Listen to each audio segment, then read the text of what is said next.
예, 최근 북한의 무인기 문제 그리고 윤석열 대통령의 핵 보유 발언까지 북한과 관련해서 좀 궁금함이 많습니다. 자, 국민의힘 국회의원이시자 탈북 외교관 출신이 태용 의원 모셨습니다. 어서 오십시오. 네, 예, 안녕하세요. 참 여쭤볼 말이 많습니다. 먼저 무인기 얘기를 좀 꺼내야 될 것 같습니다. 저희가 어제 단독 보도해드렸습니다만은 우리 이 남쪽에 민간 무인기들도 이 휴전선을 넘어서 북한에 가서 금강산을 찍고 돌아오고 북한의 무인기도 우리 걸리지 않고 우리 군사 이 관련돼서 걸리지 않고 우리 남한으로 내려와서 찍고 가고 뭐 이런 일이 계속 빈번하게 있었던 것 같습니다. 근데 이번에 이제 우리 레이더에 포착이 된 거죠. 그럼에도 불구하고 보고 체계라든지 여러 가지 이제 허점이 좀 노출이 됐습니다. 어떻게 보고 계셨습니까? 최근에 남북 간에 여러 가지 군비 경쟁 상황이 진행되고 있는데 이번에 무인기가 들어왔다 나가고 또 우리가 비례 대응으로 무인기를 들여보냄으로써 남북 간의 새로운 이제 군비 경쟁의 양상인데 이게 바로 무인기 부문입니다. 예. 그런데 이게 무인기가요. 최근 남북 간에만 일어난 일이 아니라 우리 우크라이나 전쟁 한번 보세요. 우크라이나 전쟁을 가보면 이 재래식 전쟁에서 이제는 무인기가 공군기에 비해서도 그 중요성과 역할이 더 커졌다는 거 아닙니까? 자폭 드론이죠. 예. 그렇죠. 그래서 앞으로 결국은 이제 자폭 드론, 무인기 방향으로 갈 수밖에 없는데 이번에 북한이 들여보낸 무인기 또 우리가 들여보낸 무인기는 아직까지는 정찰 수준입니다. 예. 그런데 북한의 무인기를 이제 열병식 때 보면 그렇게 작은 무인기도 있지만 폭탄까지 나를 수 있는 큰 이제 무인기도 있어요. 그런 건 이제 레이더에 잘 잡히겠죠. 그렇죠. 그렇죠? 예. 근데 지금 정찰용 요 2m 자 소형 무인기가 잘 안 잡히고 있는데 저는 이렇게 생각합니다. 이번에 이 무인기 사태가 터진 다음에 지금 계속 이야기하고 있는 것이 우리 방공 레이더망이 뚫렸다. 이 뚫렸다는 표현을 많이 쓰고 있습니다. 예. 그런데 이 뚫렸다는 표현 때문에 국민들이 대단히 많이 불안해하시는데 우리가 팩트 체크로 이야기한다면 이 뚫렸다는 표현은요. 우리가 촘촘히 소형 무인기, 정찰 무인기를 발견할 수 있는 레이더망이 되어 있는데 군이 기강이 해이됐다든지 아니면 뭐 발견하고 상부에 제대로 보고 안 했다든지 이런 문제 때문에 있는데 방공망을 치고 있는데 뚫고 들어왔다라고 할 땐 뚫렸다는 표현이 맞습니다. 그런데 우리가 현실적으로 들여다보면요. 아직까지 저렇게 소형 무인기를 우리가 즉시에 발견할 수 있는 그런 국지 방공 레이더망이 촘촘히 되어 있지 않습니다. 기술적으로. 아니 현실적으로. 그러니까 이제 군사 기술, 그러니까 레이더 기술적으로 보면 새떼와 이 무인기를 소형 무인기를 구분하기가 어려운 상황이다 이런 얘기죠. 그나마 그 레이더망도 촘촘히 배치되어 있는 것이 있지는 아니라 않다. 분단까지만 되어 있습니다. 그러면 이거는 방공망이 뚫린 것이 아니라 열려져 있는 겁니다. 열려져 있는 거예요. 그러면 윤 대통령의 뭐랄까 이 그 문재인 정부부터 5년 동안 너무 이 평화에 길들여져서 군 당국이 군 기강이 회의에서 제대로 뭔가 보고 체계라든지 제대로 군비 태세 준비가 안 돼 있다라고 하는 대통령의 지적은 잘못된 거네요. 아니 그게 맞죠 대통령 지적. 왜만 가면 자 우리가 그러면 북한이 무인기 방향으로 간다는 걸 몰랐는가요? 알았습니다. 왜? 이미 전 정권 때부터 군사 퍼레이드 할 때 무인기 큰 무인기도 나가고 또 우리가 정보에 의하면 북한이 이 싼 무인기를 중국으로부터 들여다가 조립해서 했다는 현상이 나타나지 않았습니까? 2014년도에 북한 무인기가 들어왔다 나갔는데 우리가 발견한 게 아니라 숲속에 떨어져서 찾았거든요. 맞아요. 2017년에도 그랬고. 그렇죠. 그러면 그때부터 대응을 해야 되는 겁니다. 촘촘히 설치했어야 된다. 레이더망을. 그다음에 군을 가동시켜봐. 만약 들어왔을 때 어떻게 할 거냐. 그런데 이런 훈련도 한 번도 안 했기 때문에 이번에 공군이 출격한 거 아닙니까? 공군기도 출근하고 헬기도. 그런데 막상 무인기를 향해서 쏘자고 보니까 민가가 있는 겁니다. 사격할 수가 없어요. 그러면 이러한 것은 어떻게 할 수 있느냐? 연습을 해보고 훈련을 해봐야 됩니다. 이걸 안 해보고 가상적으로 들어오면 이렇게 할 거야. 이건 안 되는 거예요. 그래서 대통령이 그렇게 지적한 거죠. 평소에 문재인 정부 때 군사 훈련이 제대로 돼 있지 않아서 그런 문제가 생겼다. 이렇게 보시는 것 같군요. 그러나 보고 체계에서도 누락이라든지 실시간으로 전방부대와 또 우리 서울을 지키고 있는 수도방위 사령부 수방사 간에 실시간으로 이런 정보 공유가 안 된 거는 현 윤석열 정부에서의 문제니까 이건 또 이것 나름대로 군 기강 태세를 다시 한번 점검해야 될 글쎄요. 저는 뭐 그런 측면도 분명히 있는 것만 사실입니다. 그런데 이거에 결국은 남북 분단 유사일에 처음 당해본 일이거든요. 그러니까 이에 대한 정확한 매뉴얼도 지금 안 돼 있기 때문에 우리가 이걸 가지고 너무 정쟁화하고 뭐 방공망이 뚫렸다 뭐 이렇게 하는 건 아니고 이제부터 우리가 기술도 개발하고 이제는 무인기 이젠 경쟁 시대가 예. 열렸기 때문에 우리가 위협한 점은 촘촘히 대응해 나가면 된다. 저는 이렇게 알겠습니다. 보고 있습니다. 근데 많은 국민이 의아하게 생긴 겁니다. 북한은 왜 우리 쪽으로 무인기를 날렸을까? 이른바 P73구역, 그러니까 이제 용산을 중심으로 반경 이제 3.7km 이 구역인데 거기에 이제 살짝 거치고 갔어요. 네. 근데 기존에 보면은 이제 청와대 쪽으로 이렇게 가는 그런 경로가 주 네. 목표였던 것 같아요. 근데 구글 어스라든지 이런 데 보면 우리 청와대 지도가 훨씬 더 자세히 잘 돼 있는데 네. 그 성능도 안 좋은 카메라를 단 이 뭐랄까 낡은 무인기가 뭐하러 또 내려왔을까? 과연 이번 무인기가 우리가 떨어지지 않았기 때문에 우리가 하나라도 격추하지 못했기 예. 때문에 거기다 어떤 촬영 장비를 실었는지는 우리가 잘 지금 알 수 없고요. 예. 단 북한은 이번에 들어보낼 때 이번에 우리가 시초부터 우리가 발견한 거 아닙니까? 북한은 이렇게 그새 우리가 발견할 수 있는 레이더 방공망 시스템을 갖췄다는 걸 몰랐던 것 같아요. 그래서 지난 2017년에도 우리가 몰랐기 예. 때문에 들어왔다 휘젓고 나가도 모를 것이다. 이렇게 오판한 게 하나 있고 예. 다른 하나는 무인기 사건이 있기 전에 북한이 정찰 위성이다라고 하면서 단거리 SRBM을 쏘았어요. 쏘고 사진을 공개했습니다. 그런데 그때 전문가들이 보고 사진이 너무 정확하다. 조작했다. 예, 이렇게 대단히 이제 했고 거기에 대해서 뭐 김여정도 예. 뭐 엄청 이제 막말했거든요. 그러니까 저는 이렇게 생각합니다. 이번에 무인기를 여러 곳으로 이제 들여보낸 기본 원인은 그런 실질적으로 사진을 정확히 찍어가지고 그걸 앞으로 이건 정찰 위성에서 찍은 거다 뭐 이렇게 조작할 수 있는 것도 하나 있고 예, 다른 하나는 우리가 이것도 좀 봐야 됩니다.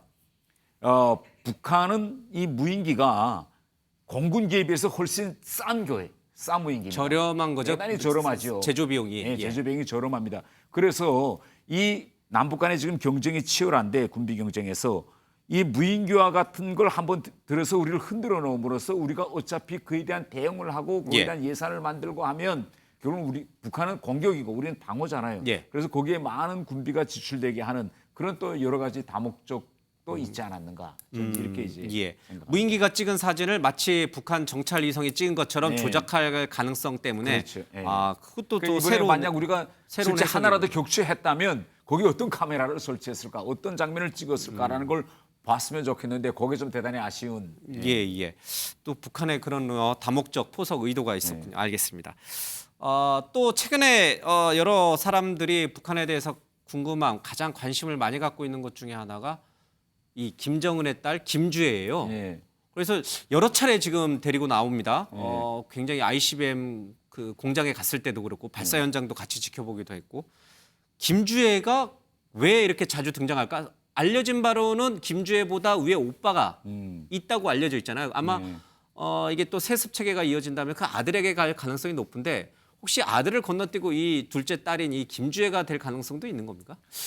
저는 우선 첫 번째 과연 첫째가 아들일까라는 데 대해서는 그것도 저는 의심하는 아직도 점이죠. 왜 그러는가 하면 제가 2016년도에 한국에 왔는데 예. 그때까지도 북한에서는 엘리트층 속에서도 첫째가 아들이다 이런 얘기가 없었어요.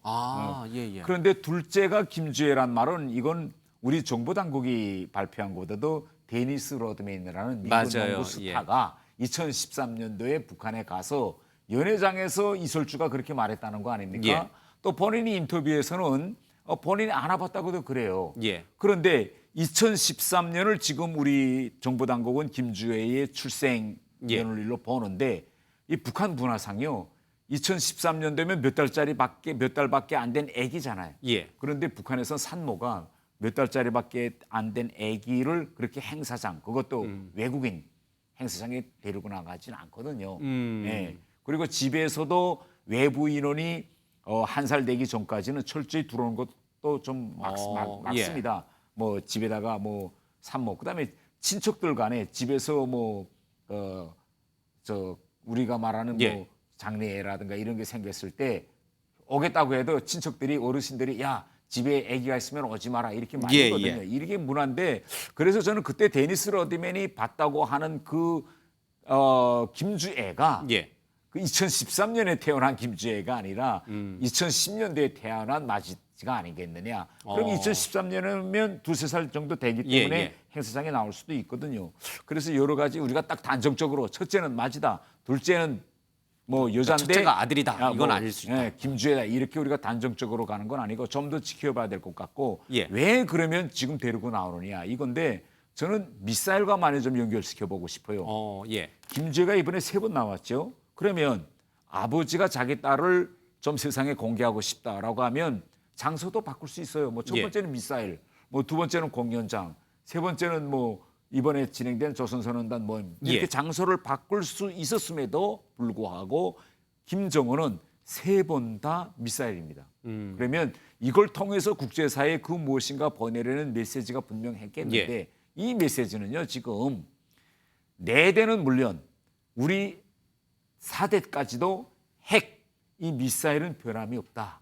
이런 좀 메시지를 미국에게 보내고 싶지 않았는가. 저는 예. 이렇게 생각하고 있습니다. 예.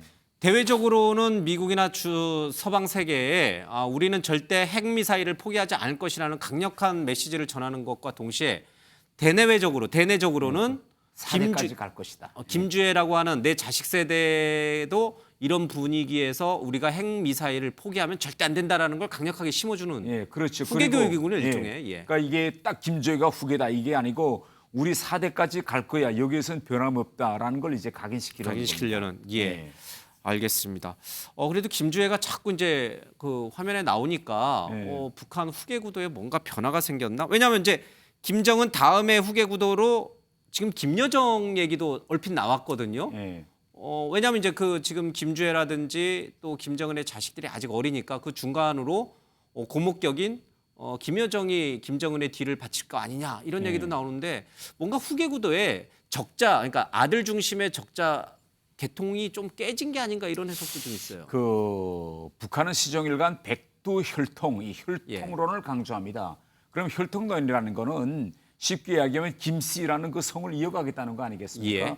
뭐 김주애도 이제 앞으로 성년이 되면 결혼을 할 거고 결혼을 하면 애를 낳겠잖아요. 그러면 그 애의 성은 아버지 성을 따라가야죠. 그렇죠. 예. 그런 점이 있기 때문에 과연 이 아들로 내려오는 그것이 딸로 이제 틀 것이냐 방향을 이런 점도 많이 있고 김정일 때도 보면요. 김정일 한데도 공식 결혼해서 난 애들이 있었습니다. 예. 이게 김설성, 김청성인데 다 딸이거든요. 예. 그래서 가문 안에서 김정일에게 아니 딸만 있으면 어떻겠냐 대를 이어야 되겠는데 아들을 좀 낳아달라고 엄청 어르신들이 요구했어요. 그럼에도 불구하고 김정일은 아니 괜찮아요라고 예. 했거든요. 그래서 가문 내에서 걱정이 대단히 많았습니다.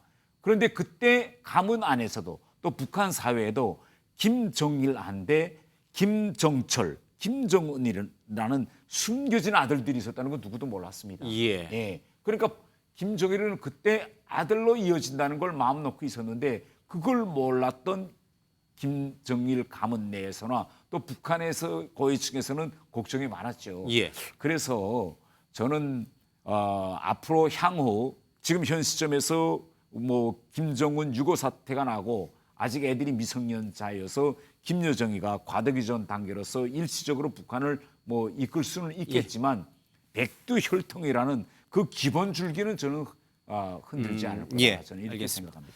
어쩌면 김정은이 아들이 있는데 그만큼 이제 후계를 넘겨받아야 되기 때문에 아직 대외적으로 공개하지 않고 비밀리에 이제 보호하고 있을 가능성도 있고 만약에 정말 리설주 사이에 아들을 못 낳았다면 날 때까지 또 끝장을 새로운 봐야죠. 또 새로운 방법을 그건 뭐 또 새로운 길로 가겠는지 아니면 예, 끝장을 알겠습니다. 보겠는지 하는 거는 좀 우리가 두고 봐야 될 것 알겠습니다. 같습니다. 예.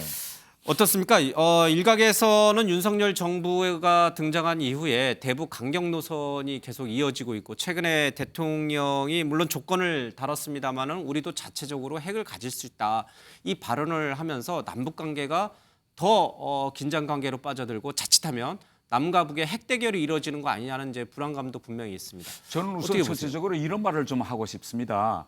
최근 대통령이 취하고 있는 발언이라든가 지금 우리 남북 관계에서의 비례 대응 여기에 대해서 일각에서는 강경이다. 뭐 강경 발언이다. 강경이라는 표현을 많이 씁니다. 예. 그런데 저는요. 과연 이걸 우리가 강경이라고 이거 평가할 수 있겠느냐. 예. 저는 강경이라는 표현 대신 정상이라는 표현을 쓰고 싶습니다. 우리가 문재인 정권 때 너무나 정상적으로 대응할 걸 정상적으로 하질 않았어요. 뭐 예. 더 미사일 쏴도 도발이라고 말도 못하고 그리고 미사일이란 말도 못하고 뭐 이상한 표현 뭐 미상의 발사체 이런 표현을 예. 썼거든요. 그리고 남북 관계를 대화와 협상으로 평화를 관리할 것처럼 했습니다. 그렇게 비정상적인 행동이 너무 오랫동안 지속되다 나니 지금 오히려 정상적으로 이야기하는 것이 강경으로 지금 되고 있어요. 그래서 저는 예. 강경이 아니라 이건 응당히 이렇게 국가로서 해야 할 정상적인 대응이다. 저는 이렇게 이런 윤석열 정부의 이런 그러니까 이제 정상적인 대응이라고 네. 표현하셨으니까요. 윤석열 정부의 이런 정상적 대응이 북한을 어떻게 끌고 나올 것 같습니까? 북한을 더 자극해서 북한도 강경하게 나오게 만들 것 같습니까? 아니면 북한으로 하여금 백기를 들고 나오게 만들 것 같습니까? 저는 이제 앞으로 백기를 들 거라고 생각합니다. 왜냐면요.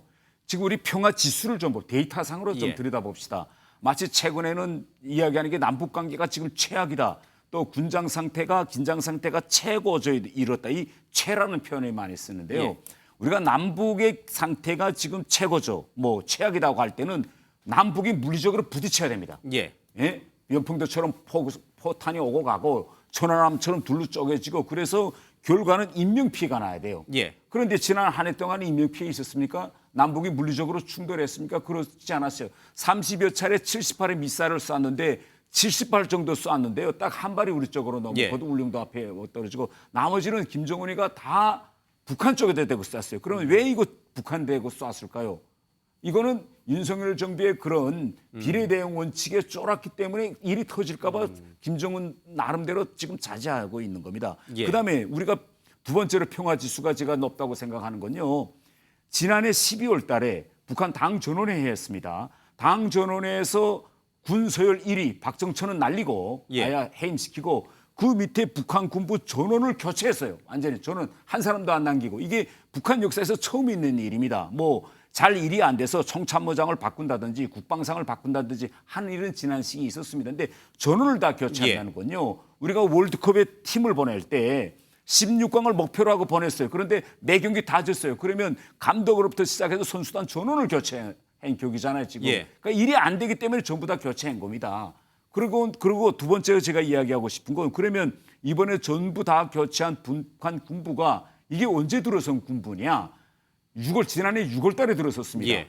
윤석열 정부가 5월 9일 날 취임하고 북한하고 이제부터 비례대응을 하겠다고 하니 김정은도 소위 북한 군부 내에서 진짜 강경파로 예. 구성했는데 12월 달에 다 날렸어요. 그럼 6개월 만에 결국은 완판승해서 링에서 다 내려간 거 아닙니까? 예. 새로운 사람 들어오고. 그러니까 우리가 평화 지수로 우리가 보면 평화적으로 북한을 관리하는 데서 여러 가지가 있겠지만은 현실적으로 물리적으로 그럼 싸움이 오겠냐? 뭐 사람이 죽었느냐? 또 예. 북한 군부 6개월 만에 완판승으로 지금 다 내려갔잖아요. 그걸 보면 어느 저는 지금 이렇게 비례대응한 이후에 평화 지수, 예.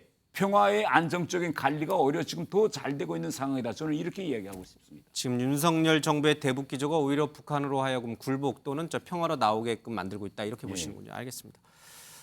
제가 일부 언론이 보도했습니다만은 간첩단 사건이 또 이제 드러난 것 같습니다. 어떻게 보세요? 진짜 오히려 더 북한의 이런 대남 첩보 활동이 더 강화되고 있다고 보세요?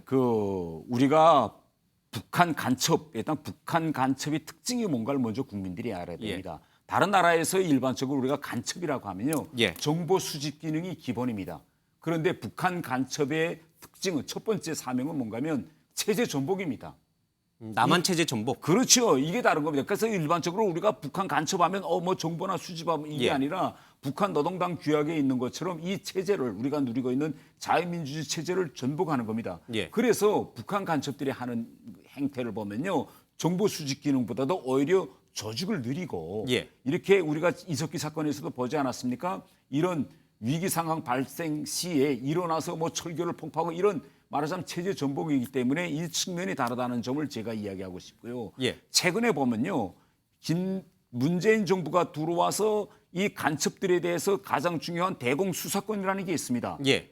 국정원이 눈을 밝히고 간첩들이 그렇게 체제 전복 활동을 하질 못하게 해야 되는데 예. 이 대공 수사권을 다 경찰에 넘긴 거 아닙니까? 예. 뭐 국가가 필요에 따라서는 대공 수사권을 국정원으로부터 뭐 경찰에 넘길 수도 있어요. 그런데 예. 지금 우리 경찰을 보면요. 북한이 해외에서 간첩들을 데려다가 이번에 간첩단 사건처럼 예. 임무를 주고 보고받고 하는 게 해외에서 이루어지는데 지금 우리 경찰은요. 해외에 파트가 나가서 거기서 이걸 감시하고 통제하고 원천 차단할 예. 수 있는 기능이 없습니다. 이건 국정원만 예. 가지고 있는 거. 그래서 저는 이 문재인 정권 때 정말 도를 넘었다 이렇게 생각하고 이제라도 지금 경찰에 넘겨진 대공수사권 빨리 이거 국정원으로 넘겨놔야 되는데 예. 아쉬운 거는 이겁니다. 국회에서 저희 당이 지금 아직 과수를 차지하지 못해서 2024년도에 저희가 총선에서 이긴다면 예. 이 정말 비정상적으로 가고 있는 정말 많은 문제들 이걸 빨리 정상으로 저거 바꿔놓고 해서 지금 저 총선에서 진짜 우리가 총력을 다해야 한다고 저는 생각합니다. 알겠습니다. 앞서 이제 언급하신 이제 이석기 통진당 사건을 일단 내란 음모 사건으로 지금 이제 그렇죠. 형을 네. 살고 있습니다. 간첩 여부는 조금 더 연계 여부는 조금 저희들이 다시 한번 사실 확인을 좀 해봐야 될 것 같습니다.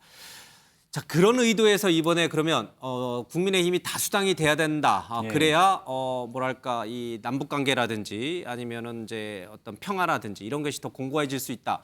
그래서 최고위원회 출마하신 겁니까? 예, 저는 지금 우리 대한민국이 안고 있는 가장 큰 도전, 예. 도전 중에서도 큰 도전이 바로 북한인데 예. 지금 현재 그에 대한 우리 국민들에 대한 그런 안보 인식, 특히 이 젊은이들의 인식이 지금 대단히 저는 예. 흐트러져 있다고 생각합니다. 그래서 저 같은 사람이 좀 당 지도부에 들어가 가지고 우리 국민의힘이 선두에 서서 정말 이 모든 비정상적인 걸 빨리 정상으로 이제 해놓고 예. 특히 우리 군 같은 경우에는 지금 안보 교육이 이전에는 주적 개념도 다 없어졌고 지금 마치 뭐 평화를 위해서 한반도가 관리될 수 있는 것처럼 북한군을 미화분식하고 예. 이런 일도 바로 잡아야 될 일이 저는 많다 이렇게 생각해서 이 우리 국민의 힘이 정말 앞으로 국민들에게 올바른 안보관을 심어주는 정당으로서 윤석열 정부를 정말 이 나라를 정상으로 만드는 데 견인하는 이런 이 정당이 돼야 된다고 생각하고 그런 의미에서 제가 할 그런 역할이 있지 않을까 저는 이렇게 생각합니다. 알겠습니다. 최초의 국회의원 또 최초의 최고위원이 되는지 저희들이 관심 있게 지켜보겠습니다. 예, 감사합니다. 예, 지금까지 태용호 국민의힘 의원과 얘기 나눠봤습니다. 고맙습니다. 예, 감사합니다.